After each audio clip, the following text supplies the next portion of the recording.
इनको देखो चुप कर रहे। समरावता में घटनाक्रम हो गया। नरेश ने निर्दलीय चुनाव लड़ लिया। मैं एकदम से इसलिए नहीं बोल पाया कि कुछ लोग उंगली उठाकर ये आरोप लगा देंगे तो शायद प्रहलाद मंडल के इशारे पर ही नरेश ने चुनाव लड़ा होगा। लेकिन रुककर जब मैं समरावता गया तो मैंने मेरे राजनीतिक जीवन में इससे बड़ी अन्याय की घटना नहीं देखी। फेसबुक खोलना तो आपके मोबाइल में। जनता के पुलिस के बीच में मुठभेड़ हो जाती, लाठीचार्ज हो जाती है, लाठी कम ज्यादा लग जाती है, आंसू गैस के गोले भी चल जाते हैं, कई बार फायरिंग भी हो जाती है। लेकिन समरावता का नजरिया इससे कुछ और है। समरावता अपनी मांग को लेकर धरने पर बैठा, भजन मंडली, कीर्तन मंडली गायन कर रही है, लोग भोजन कर रहे हैं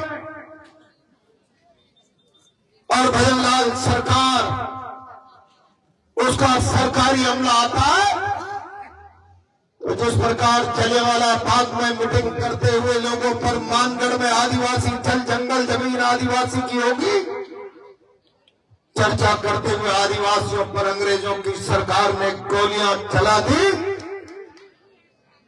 समरावता में खाना खाते हुए, भजन सुनते हुए लोगों पर भजन लाल की सरकार ने आंसू गैस के गोले दागे, लाठियां चलाई, लोगों ने तालाबों में कूद कूद कर, छतों से कूद कूद कर अपनी जान बचा ली। अगर और इतना ही नहीं, जो लोग उस सभा का हिस्सा बनने के लिए वहां गए थे, लाइन से दंगल का हिस्सा बनने वाले लोगों की मोटरसाइकिलें बाहर खड़ी है। पुलिस ने एक एक करके उस सभा का हिस्सा बनने वाले लोगों के संसाधन जला दिए, कारें जला दी, जीपें जला दी। ऐसा दृश्य मैंने मेरे जीवन में पहली बार देखा और मुझे तकलीफ है। लाठियां चल जाती है, झगड़े हो जाते, उसकी भी जांचें होती, लेकिन पुलिस की हिम्मत इस प्रकार हो जाए कि लोगों की संपत्ति फिरंगी राज की तरह चलाने का दुस्साहस कर ले और उसके खिलाफ राजस्थान के राजनीतिक जगत में कोई विरोध की आवाज नहीं उठे, मुझे बहुत तकलीफ है, बहुत पीड़ा है। और अगर इस प्रकार की वृद्धि राजस्थान में पुलिस की बन गई, उसको रोका नहीं गया, विरोध ताकत से नहीं हुआ, तो आप मांग करके चलिए फिर उसके जुल्म से फिर घर में बैठा हुआ व्यक्ति कोई सुरक्षित बच जाएगा, इसकी कोई गारंटी नहीं। उसका अत्याचार बढ़ेगा। समरावता की घटना कोई साधारण घटना नहीं। समरावता की घटना पर अगर राजस्थान की जनता ने कॉग्निजेंस नहीं लिया, राजस्थान के विरोध के राजनीतिक दलों ने हिम्मत के साथ पुलिस के इस कृत्य का विरोध नहीं किया, समरावता के साथ न्याय और इंसाफ की लड़ाई नहीं लड़ी, तो राजस्थान में पुलिस की इस प्रकार की हिम्मत और वृत्ति बढ़ गई, तो फिर राजस्थान में अराजकता के अलावा कोई चीज बचने वाली नहीं है। अराजकता, अज्ञानता और अधर्म के अलावा कोई बचने वाला नहीं है। और जब मैं अज्ञानता, अराजकता और अधर्म की बात कर रहा हूं तब मुझे मीन भगवान याद आ रहे हैं। मीन भगवान,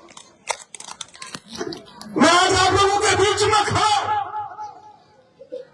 भगवान विष्णु ने 10 अवतार लिए। पहला अवतार मीन भगवान का अवतार, मत्स्य अवतार। मीन भगवान के वंशज मेरे सामने बैठे हैं, पता नहीं आपको उससे साक्षात्कार है, परिचय है या नहीं। तब समय के संसार के शक्तिशाली राक्षस है उग्रसेन ने ब्रह्मा जी से वेदों को छीनकर, चुराकर समुद्र के तह में इस प्रकार से जाकर छुपा दिया। सारे संसार में अज्ञानता, अंधकार और अधर्म का हाहाकार मच गया। संसार अराजक हो चला ज्ञान और अधर्म के बोलबाले के सामने। तब सारी सृष्टि के सामने एक चिंता हो गई, इस अज्ञानता, अधर्म और अंधकार से इस सृष्टि और समाज को कैसे निकाला जा सकता है।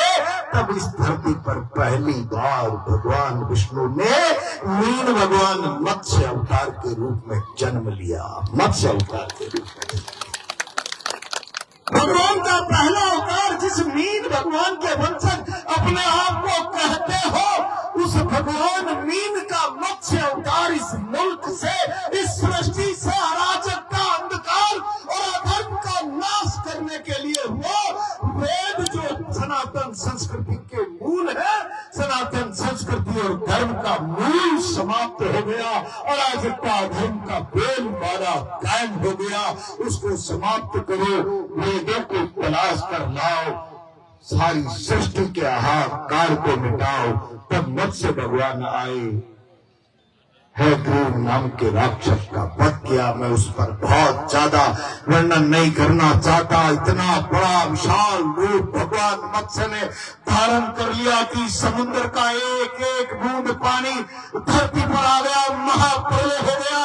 है ग्रीव नाम के राक्षस को पैंडे से पकड़कर उसका वध करके भारत की सनातन संस्कृति, जिसके मूल में वेद है, जिस वेदों के मूल में से संस्कृति और सनातन और धर्म की उत्पत्ति हुई है, उन वेदों को ब्रह्मा जी को लाकर इस सृष्टि को सजीवित रखने का जो काम भगवान मत्स्य ने किया है, आज उस मत्स्य भगवान की संतानों से कहना चाहता हूँ, उसके उपासकों से कहना चाहता हूँ, क्या समरावता में छोटे हुए घरों पर बहन बेटियों पर लाठियां चला दे, क्या ये अराजकता नहीं?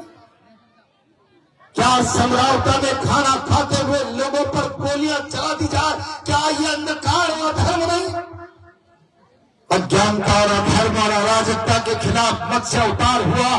तो आज अगर शासन अज्ञानता का प्रदर्शन करता है, अराजकता और अधर्म शासन की नीतियों के कारण अगर प्रदेश और देश में कायम होता है, तो फिर मत्स्य भगवान के इस वंशजों को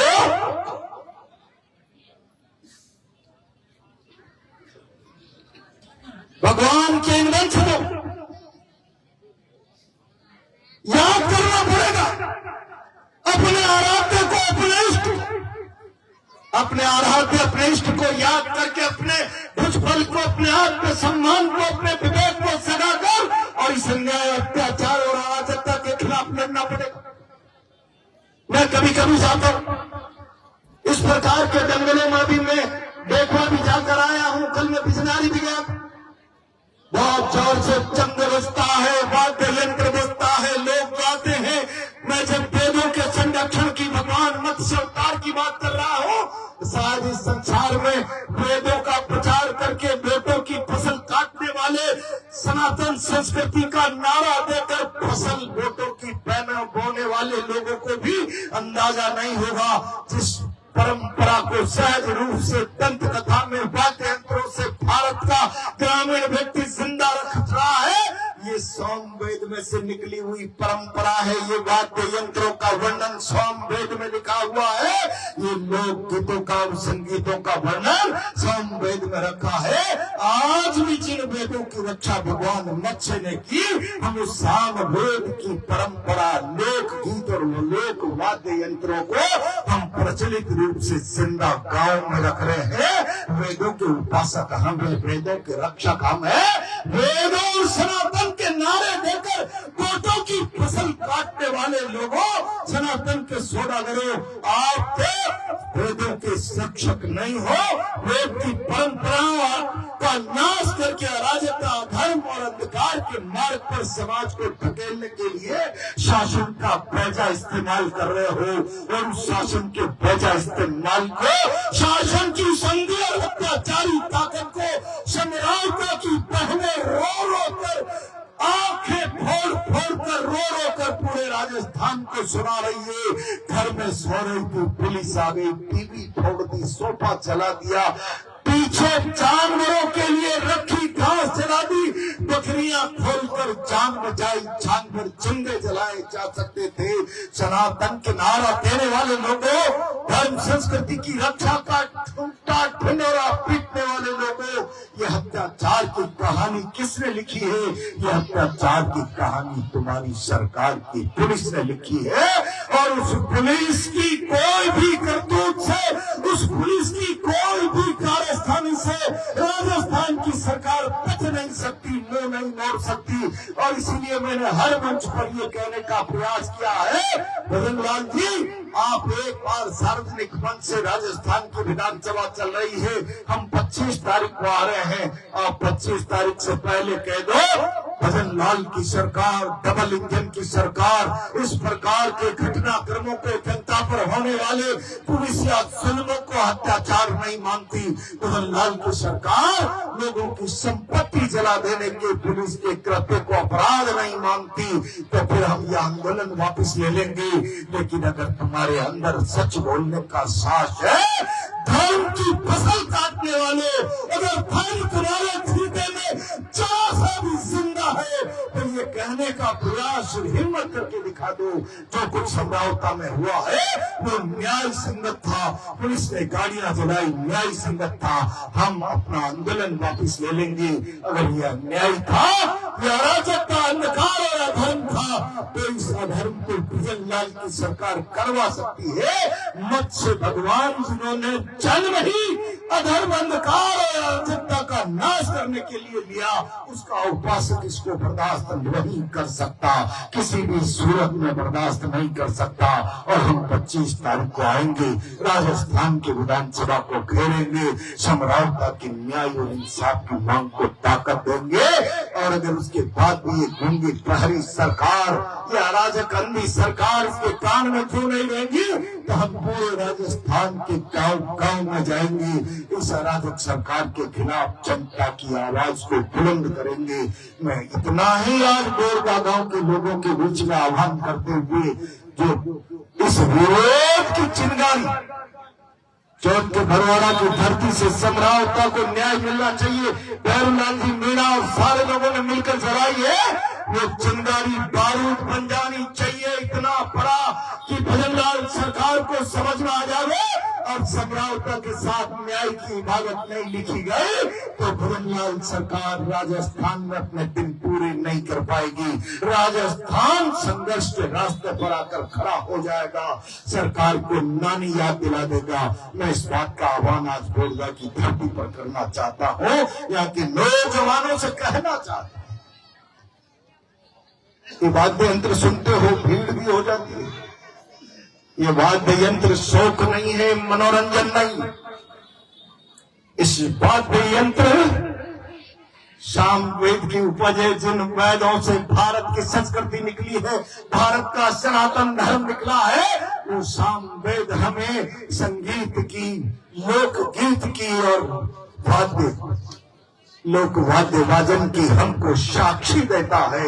और उसी परंपरा पर संगीत वाद्य लोक गीतों के क्षेत्र में प्रचलित दंत कथाओं से भारत यहाँ तक पहुँच गया। आजकल के लोग जिनके विचार पर, चिंतन पर, मन मस्तिष्क पर भौतिकता की परतें छा गई होगी, वो इन गीतों को कह देते होंगे। जिनके मन विचार पर भौतिकता की परत आ गई, ये तो गाँवों के गीत दिखते हैं। अरे भौतिकता के पुजारियों, ये सामवेद की जड़ है, ये सामवेद की भारत को देन है, ये सामवेद का जीवंत दर्शन है, जिसको मोदी जी और उनकी सरकारें नारे लगाकर प्याज की फसलें काटती होगी, हम उसको अपने जीवन में जिंदा रखते हैं। ये सामवेद का दर्शन है। आओ, धर्म की फसल काटने वाले सामवेद के दर्शन करना चाहते हो, वेदों का प्याज वसूलने वालों, तो फिर आओ कल बंजारी में देखते सामवेद का लोकवाद्य लोकगीत। आज बोरगा में देखो, 15 दिन पहले डेकुआ में देखते, हम उस सामवेद को जी रहे हैं, हम संस्कृति को जी रहे हैं, उसकी उपासना पद्धति के मार्ग पर चल रहे हैं। भौतिकता की प्रति दिमाग पर चढ़ा चुके सत्तासीन मॉडर्न लोगों, तुम्हारा संस्कृति से कोई रिश्ता नहीं है, तुम तो केवल संस्कृति के सौदागर हो, संस्कृति सनातन के नारों के व्यापारी हो। हम उसके उपासक हैं और उपासक उसके साथ अन्याय होता हुआ नहीं देख सकता। ये जुल्म की कहानी तुमने लिख दी, अब उस पर हम आर पार की लड़ाई लड़ेंगे। भोरदा क्या इस बात का समर्थन करता है 25 को? करता है तो फिर 25 को सब लोग विधानसभा आए। बहुत बहुत धन्यवाद।